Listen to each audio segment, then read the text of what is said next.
Assalamualaikum. Waalaikumsalam warahmatullahi wabarakatuh.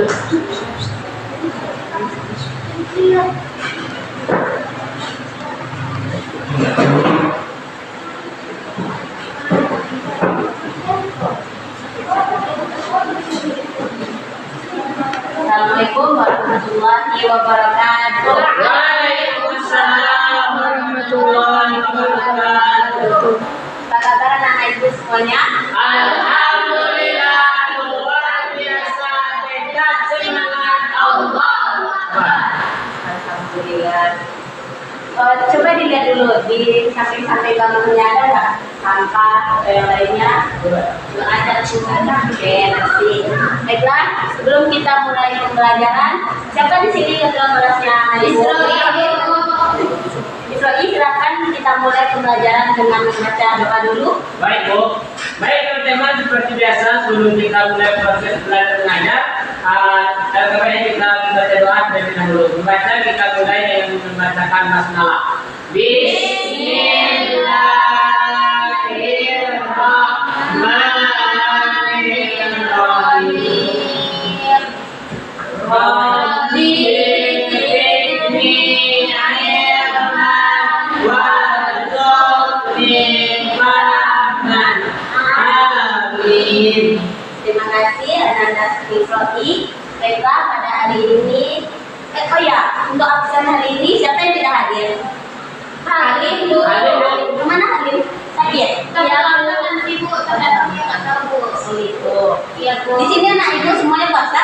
Alhamdulillah. Sudah ada yang bolong nggak puasanya? Belum Bu. Belum Bu. Mau mencoba-coba belum? Nggak boleh Isra'i. Oke, pada hari ini kita akan belajar mengenai akidah Islam.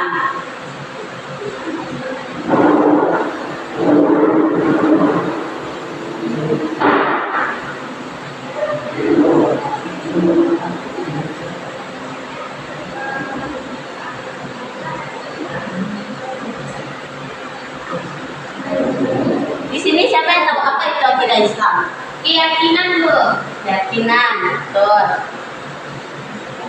Keyakinan tentang apa ini? Keyakinan tentang ajaran Islam Bu. Oke, baiklah, di sini Ibu akan menjelaskan mengenai pengertian akidah Islam.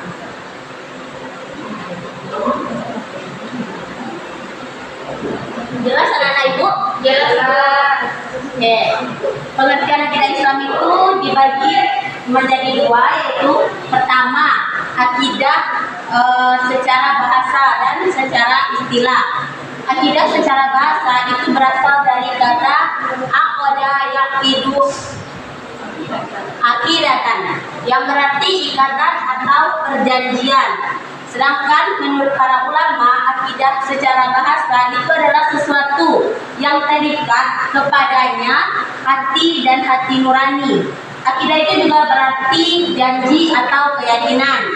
Nah, di sini siapa yang bisa mengulangi apa itu akidah secara bahasa tanpa melihat mapping yang diberikan di depan? Ada yang bisa? Saya Bu. Silakan.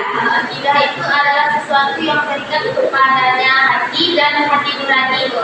Oke, terima kasih Ananda Beni. Ya Bu. Hapus dulu untuk Ananda Beni.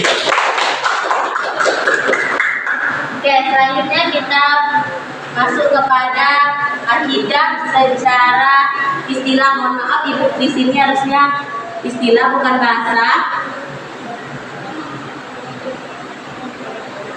Akidah secara istilah berarti suatu pokok atau dasar keyakinan yang harus dipegang oleh orang yang mempercayainya. Secara umum, akidah dapat digunakan oleh ajaran Islam ataupun akidah di luar Islam, sehingga akidah itu banyak namanya, yaitu akidah Islam, akidah Nasrani, akidah Yahudi, dan akidah lainnya. Sedangkan yang kita kaji pada hari ini itu adalah mengenai akidah Islam, yaitu sebagai pokok-pokok kepercayaan yang harus diyakini kebenarannya oleh setiap orang yang beragama Islam atau Muslim. Fondasi awal dari akidah Islam ini adalah keyakinan terhadap Allah SWT. Jadi akidah Islam itu adalah suatu keyakinan yang mana meyakini mengenai tentang ajaran-ajaran Islam yang tadi di sini bikin itu untuk umat Islam atau Muslim, yang mana keyakinan itu kepada Allah Subhanahu Wa Taala. Apakah di sini ada yang bisa mengulangi pengertian akidah Islam secara istilah? Ada yang bisa mengulanginya nanti, Bu?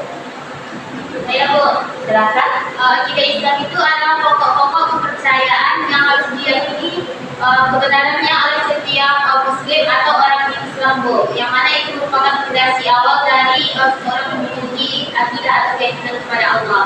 Oke, terima kasih Ananda Feni. Baiklah, di sini Ibu akan menjelaskan dalil mengenai akidah Islam, yaitu Quran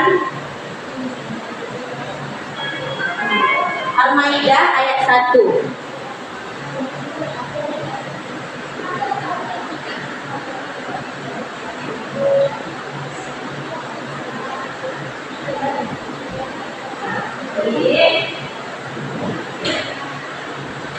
Di sini ada yang bisa membacakan Quran surat Al-Maidah ayat 1?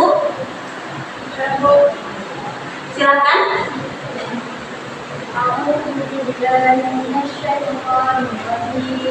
Bismillahirrahmanirrahim. Ya ayyuhalladzina amanu وقل استقيموا نعمة الأنعام إلا ما يتلى عليكم غير محل الصيد وأنتم إن الله يحكم ما يريد. Bacakan artinya langsung. Jadi artinya, wahai orang-orang yang beriman, kemungkinan janji-janji hewan ternak dihalalkan bagimu kecuali yang akan serukan kepadamu dengan tidak menghalalkan berburu ketika kamu sedang berihram haji atau umrah. Sesungguhnya Allah menetapkan hukum sesuai dengan yang Dia kehendaki. Nah, jadi di dalam Quran surat Al-Maidah ayat 1 itu ada mengenai kaidah-kaidah atau yang harus dipenuhi oleh orang Muslim. Lalu selanjutnya Ibu akan menjelaskan mengenai dasar-dasar akidah Islam. Di sini ada anak-anak yang tahu apa saja dasar-dasar dari akidah Islam. Silakan.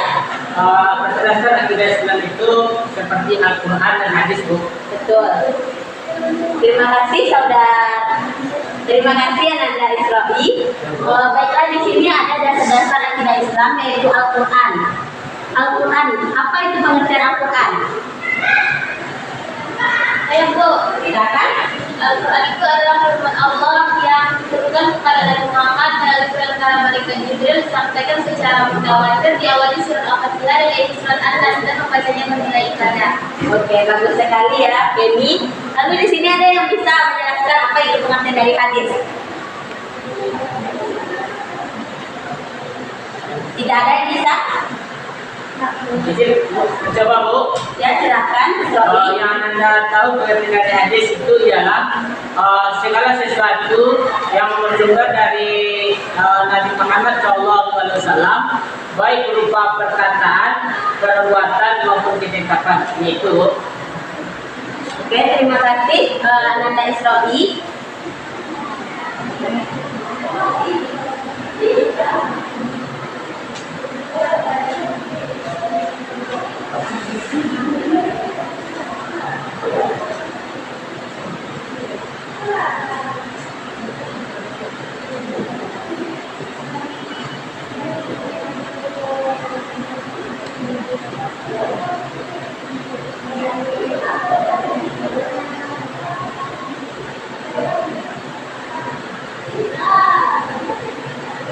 Jadi yang dimaksud dengan Al-Quran itu adalah firman-firman Allah atau kalam Allah yang diturunkan kepada Nabi Muhammad SAW melalui perantara malaikat Jibril dan diturunkan secara mutawatir dari Quran surat Al-Fatihah sampai Quran surat An-Nas.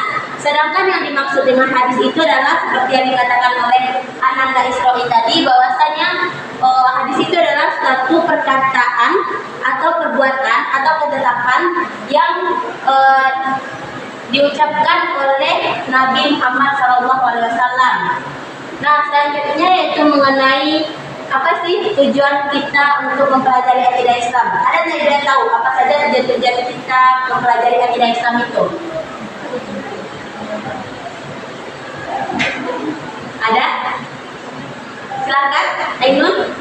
Tujuan mempelajari akidah Islam itu untuk memupuk dan mengembangkan rasa ketuhanan yang telah ada sejak manusia itu lahir. Begitu. Oke, ada lagi? Ya, silakan, Rahma. Untuk menghindari diri dari kemusyrikan. Tahu apa itu kemusyrikan? Syirik, Bu. Ya, betul.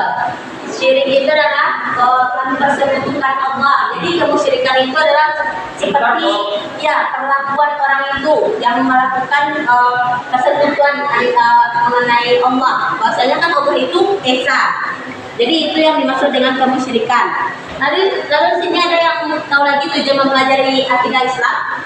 Yang terakhir, Ya, Bu. silakan. Untuk menghindari diri dari pengaruh akal pikiran yang menyesatkan. Atau bisa dibilang terhindar dari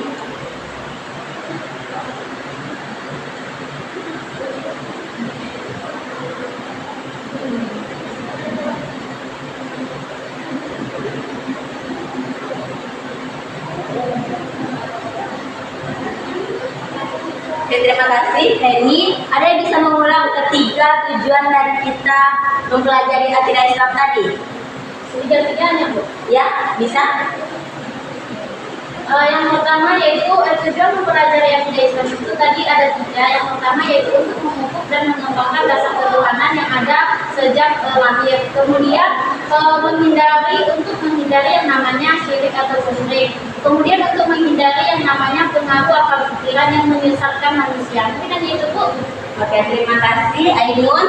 Jadi di sini Ibu akan mempertegas kembali bahwasanya tujuan mempelajari akidah Islam itu adalah pertama, kita kan terlahir sebagai manusia itu sebenarnya sudah ada di dalam diri kita bahwasanya mengenai ketuhanan atau bisa dibilang dengan ilmu-ilmu tauhid. Jadi tujuan mempelajari akidah Islam ini yaitu pertama untuk memupuk dan mengembangkan dasar ketuhanan yang telah ada sejak manusia lahir. Lalu kedua, untuk menghindari diri dari kemusyrikan. Karena di dalam akidah Islam itu ada nantinya pembahasan mengenai ilmu-ilmu tauhid. Oleh sebab itu kita bisa menghindarkan diri dari kemusyrikan atau dari sifat syirik. Nah, lalu yang ketiga, untuk menghindari diri dari pengaruh akal pikiran yang menyesatkan. Nah, selanjutnya kita akan membahas mengenai di dalam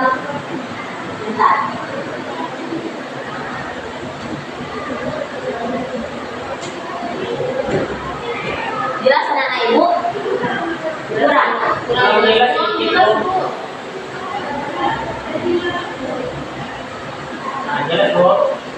Nah, jadi di dalam akidah Islam ini kita akan di dalam akidah Islam itu ada mengenai iman, Islam, dan ihsan yang akan kita bahas pada hari ini.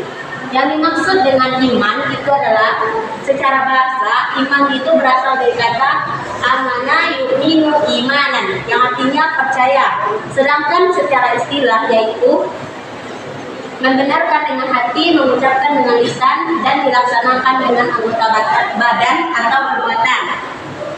Nah, di sini iman itu ada tiga tingkatannya. Yaitu pertama, tingkatan mengenal. Tingkatan mengenal di sini adalah bahwasanya seseorang itu mengimani keyakinan sesuatu keyakinan itu karena hanya sebatas mengenal saja. Lalu yang kedua yaitu tingkatan kesadaran. Tingkatan kesadaran di sini adalah di mana seseorang meyakini bahwasanya dia mengimani suatu keyakinan itu dengan adanya alasan. Jadi berbeda antara tingkatan mengenal dengan tingkatan kesadaran. Nah, lalu ketiga itu tingkatan hakun. tingkatan tafakur ini tingkatan yang paling tinggi, di mana tingkatan tafakur ini tidak hanya dia mengenai kepercayaan atau keyakinan tadi, tetapi dia juga sudah tahu apa alasannya, lalu dia lakukan apa saja ibadah-ibadah yang ada dalam keyakinan tersebut. Nah, di sini ada yang bisa menyebutkan berapa tingkatan iman tadi. Dan jelaskan tadi, ada yang bisa?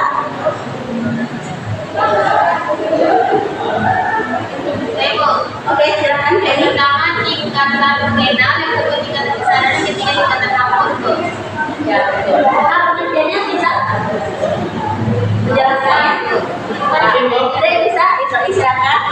Ini Bu, dalam itu jelaskan tingkatan mengenal saja yang mana dikatakan iman yang mengenal itu ialah itu hanya sekedar mengenal saja belum mendalam. Yang duanya lagi yang bisa menjelaskan? Atau perlu ibu ulang lagi mengenai tingkatan ini? Kalau Bu yang dua dan tiga Bu. 2 dan 3. Mengenai tingkatan kesadaran itu adalah bahwasanya seseorang itu meyakini keyakinan yang mana di situ dia ada alasan mengapa dia meyakini keyakinan tersebut. Nah, kalau yang ketiga tingkatan tafakur itu tingkatan yang paling tinggi. Jadi di situ dia sudah mengenal, sudah tahu alasannya. Nah, setelah kedua itu nanti dia lakukan apa yang ada di dalam keyakinan tersebut. Misalnya ibadahnya seperti ajaran Islam, ada ibadah sholat, puasa, dan lain sebagainya. Jadi paham anak ibu mengenai tingkatan iman? Oke, selanjutnya mengenai Islam. Secara bahasa, Islam itu berasal dari kata aslama yuslimu islaman, yang berarti tunduk, patuh, menyerah diri, dan selamat. Secara istilah, Islam adalah agama yang mengajarkan agar manusia tunduk, patuh, dan berserah diri sepenuhnya kepada Allah Subhanahu wa Ta'ala. Nah, Islam itu mencakup 5 hal yang sering kita sebut dengan rukun Islam. Ada di sini yang bisa disebutkan rukun Islam. Silakan Israel. Baik Bu, yang pertama itu mengucapkan 2 kalimat syahadat, yaitu asyhadu an la ilaha illallah wa asyhadu anna muhammadar rasulullah. Kedua, mendirikan sholat atau melaksanakan sholat. Ketiga, puasa pada bulan Ramadan yang sedang kita laksanakan pada hari ini. Kemudian yang keempat yaitu menunaikan zakat, dan yang kelima naik haji bagi yang mampu saja. Ya, jadi rukun Islam itu ada 5, yaitu mengenai pertama syahadat, yang kedua menegakkan sholat, yang ketiga puasa di bulan Ramadan, dan yang keempat menunaikan zakat, lalu yang kelima melakukan haji bagi yang mampu. Nah, selanjutnya itu mengenai, sudah tahu mengenai perbedaan iman dan Islam? Sudah. Selanjutnya mengenai ihsan. Ihsan itu secara bahasa berasal dari kata ihsana yahsinu ihsanan, yang berarti berbuat baik, bakti, atau mengabdikan diri. Mengabdikan diri kepada siapa? Allah. Kepada Allah Subhanahu wa Ta'ala. Secara istilah, berbakti dan mengabdikan diri kepada Allah Subhanahu wa Ta'ala dengan dilandasi kesadaran dan keikhlasan. Jadi ihsan itu tidak hanya kita mengabdi atau berbuat baik saja, tetapi juga ada kesadaran di dalam kita melakukan hal itu, dan juga tentunya adanya keikhlasan di dalam hal itu. Nah, ihsan itu terbagi 4 macam, yaitu pertama ihsan terhadap Allah Subhanahu wa Ta'ala, yang kedua ihsan terhadap diri sendiri, yang ketiga ihsan terhadap sesama manusia, dan yang keempat ihsan terhadap makhluk lain atau alam, atau bisa disebut dengan lingkungan kita. Nah, di sini ada tak anak ibu yang bisa menjelaskan bagaimana sih ibu bagaimana hubungan dari iman, ihsan, dan Islam?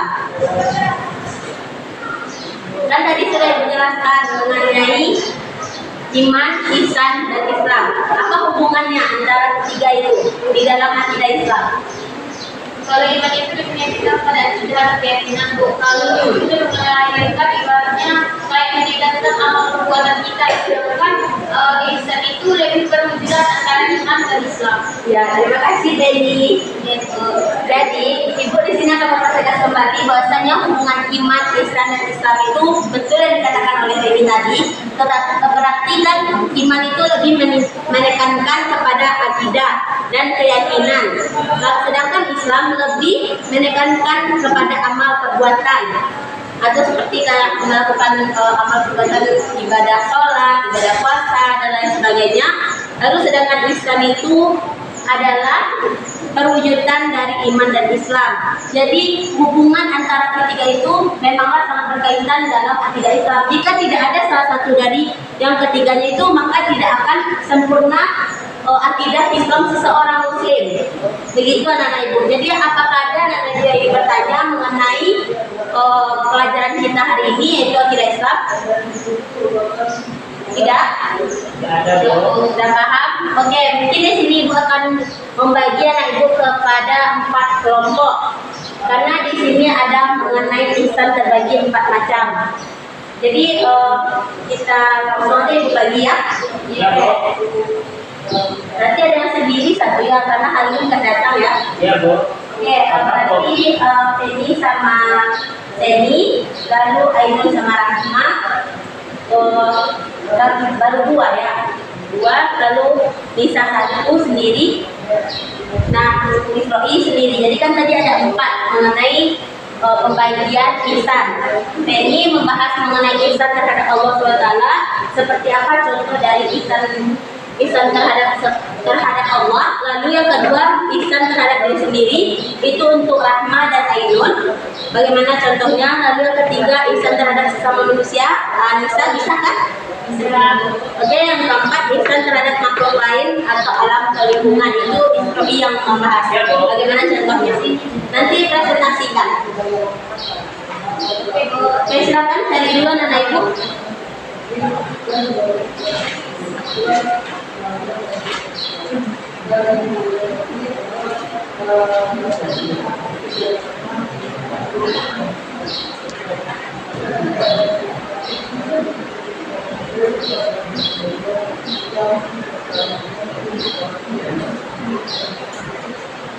Sudah Bu? Sudah? Sudah semuanya atau yang siapa dulu yang sudah selesai mencari tugasnya? Ini Bu. Kami Bu. Oke, silakan siapa yang mau mempresentasikan? Ya, silakan Sini, berdiri aja.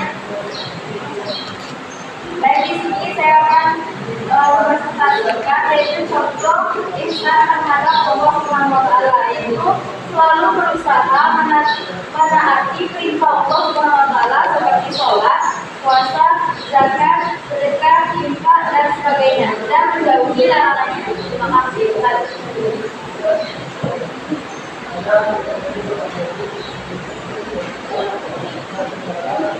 Oke, terima kasih Seni. Lalu selanjutnya apakah ada lagi yang bisa menjawab nomor 2, 3, dan 4? Sorry, sudah?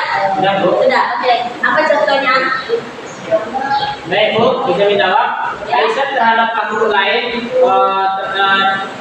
yaitu seperti tumbuhan dan hewan.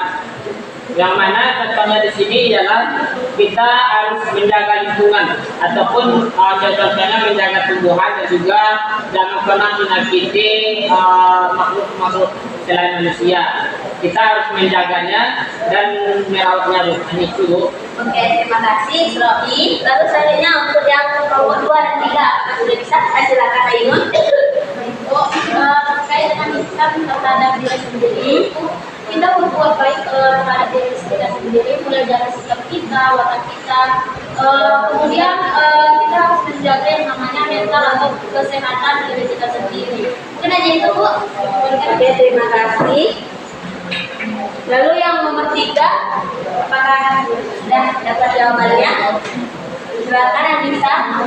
Baik, ihsan terhadap sesama manusia, maksudnya itu kita berbuat baik terhadap sesama manusia. Adapun contohnya seperti menghormati atau menghargai orang yang lebih muda daripada kita, saling tolong menolong, serta tidak menzalimi orang lain. Sekian Bu.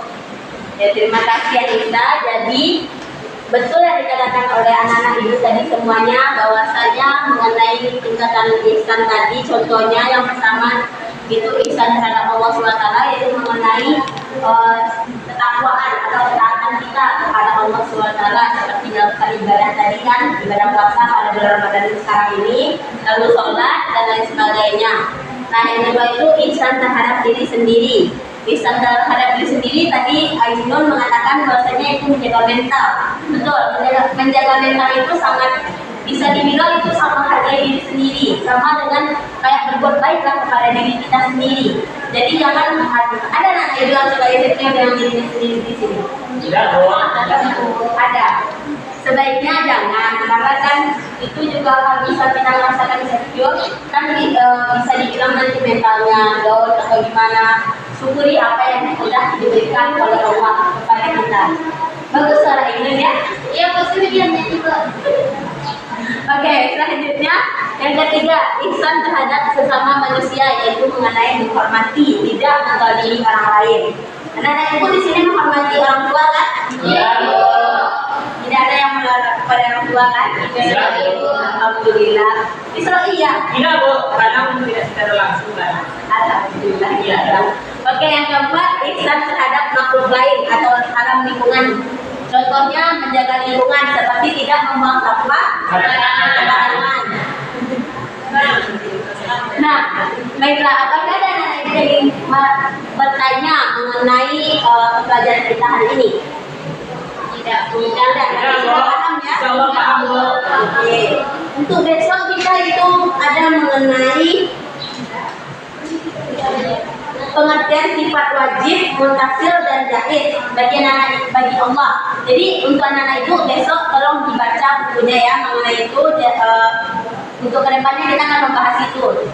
Nantinya akan ada quiz untuk yang pembelajaran selanjutnya. Baiklah, mungkin hanya itu yang dapat ibu sampaikan. Kita tutup pembelajaran hari ini dengan membaca doa kafaratul majelis. Subhanallahumma wa bihamdika asyhadu an la ilaha illa anta astaghfiruka wa atubu ilaik.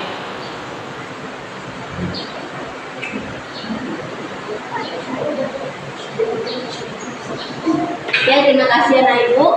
Assalamualaikum warahmatullahi wabarakatuh. Waalaikumsalam warahmatullahi wabarakatuh.